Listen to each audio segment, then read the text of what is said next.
ফিলিস্তিনি ভূখণ্ডের বর্তমান গুরুতর পরিস্থিতি নিয়ে আরব দেশগুলোর অংশগ্রহণে শীর্ষ সম্মেলন আয়োজনের সিদ্ধান্ত নিয়েছে মিশর। মিশরের পররাষ্ট্র মন্ত্রণালয় রোববার এক বিবৃতিতে এ তথ্য নিশ্চিত করেছেন।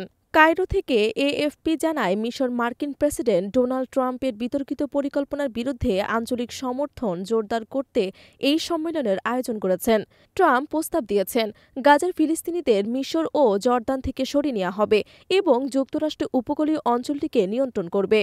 পররাষ্ট্র মন্ত্রণালয়ের বিবৃতিতে বলা হয়, ফিলিস্তিনি ইস্যুতে সাম্প্রতিক গুরুতর পরিস্থিতি মোকাবিলায় আরব দেশগুলোর শীর্ষ পর্যায়ে দীর্ঘ আলোচনার পর এই জরুরি সম্মেলনের ডাক দেওয়া হয়েছে। ফিলিস্তিনও সম্মেলনের জন্য আহ্বান জানিয়েছে।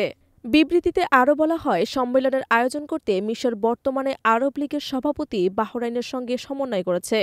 শুক্রবার মিশরের পররাষ্ট্রমন্ত্রী বাদর আবদেলাত্তি ফিলিস্তিনি জনগণের জোরপূর্বক স্থানান্তরের বিরুদ্ধে ঐক্যবদ্ধ অবস্থান তৈরি করতে জর্ডান, সৌদি আরব এবং সংযুক্ত আরব আমিরাত সহ আঞ্চলিক অংশীদারদের সঙ্গে আলোচনা করেছেন।